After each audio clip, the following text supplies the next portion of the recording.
C'est ce que l'industrie pétrolière appelle la qualité africaine. Selon une étude de l'ONG suisse Public Eye, le carburant vendu dans 8 pays africains serait hautement toxique, avec des taux de soufre entre 200 et 1000 fois supérieurs à ce qui est autorisé en Europe. En 2030, la pollution de l'air liée au trafic routier devrait causer 3 fois plus de décès prématurés en Afrique qu'en Europe, aux États-Unis et au Japon réunis. Anna Sylvestre-Trainer est en Côte d'Ivoire, un des 8 pays ciblés dans le rapport. Nul ne s'étonne ici des gaz noirs qui s'échappent de certains pots d'échappement. Chacun connaît cette sensation d'étouffement dans les embouteillages, mais désormais l'inquiétude pourrait grandir. Car selon cette enquête menée par Public Eye, en collaboration notamment avec une ONG ivoirienne, eh bien, le carburant ici aussi est hautement toxique.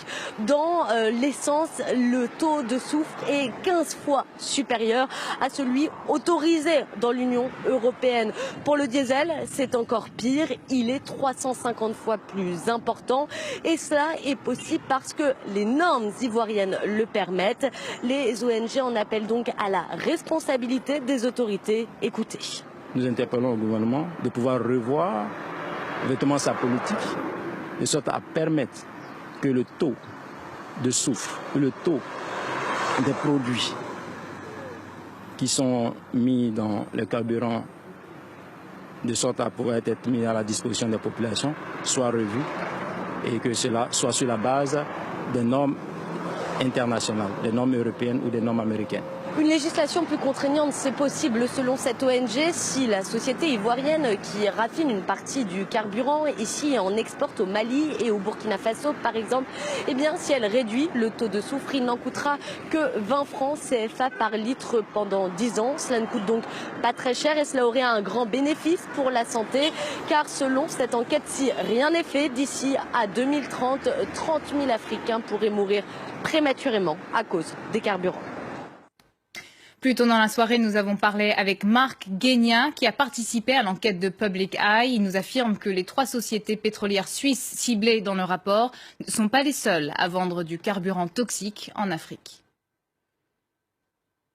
Ces sociétés suisses que vous évoquez, en l'occurrence Trafigura, Vitol et Adax et Oryx, ne sont pas les seules à la fois à vendre des carburants dans les pays africains, mais pas non plus les seules à en livrer dans le continent.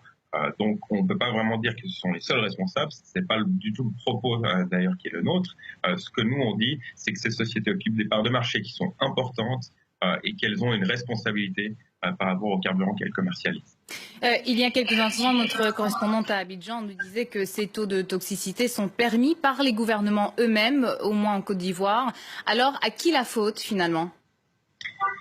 Effectivement, c'est au gouvernement des nations de la planète qu'il incombe de réglementer la qualité des carburants en général, la teneur en soufre en particulier, mais c'est aussi valable pour d'autres substances comme le benzène ou encore les aromatiques. Donc ça, c'est une évidence. C'est au gouvernement africain de prendre conscience de cette problématique. C'est d'ailleurs pour ça que nous sommes associés à des ONG.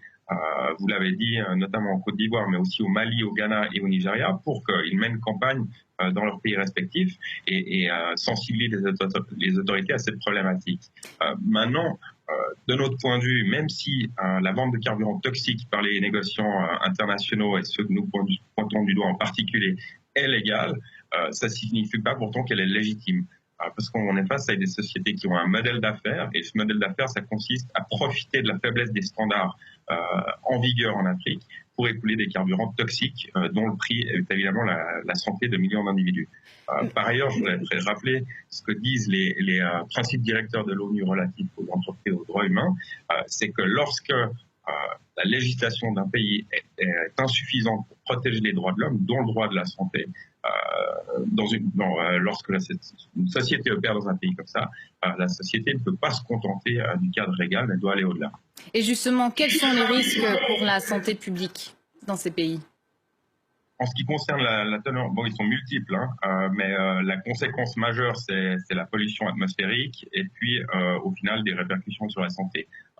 Si on prend substance après substance, on va d'abord parler du soufre, c'est la principale cible de notre rapport, c'est aussi la principale cible de la campagne que mène depuis des années le programme des Nations Unies pour l'environnement.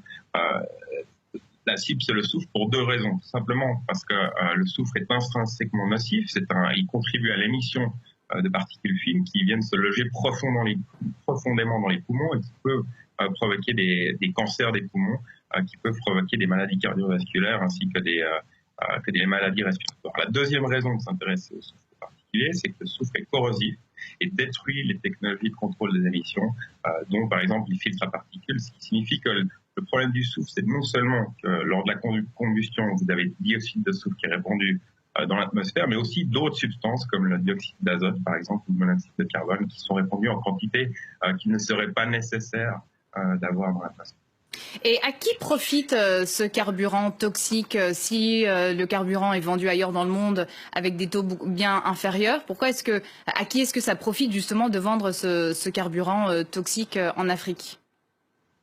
Écoutez, vous avez des sociétés qui ont fait leur modèle d'affaires du commerce des carburants. Pour faire du commerce de carburant, elles achètent des produits pétroliers intermédiaires la plupart du temps, ce qu'on appelle des blend stocks en anglais, donc qui ne sont pas encore au stade de l'essence ou du diesel. Ils achètent auprès de l'industrie pétrochimique, de l'industrie chimique ou auprès de raffineries. Et puis ensuite, ils additionnent et mélangent ces différents produits intermédiaires pour en fabriquer un carburant. Ils vont fabriquer ce carburant en fonction des réglementations en vigueur dans le marché qu'ils visent.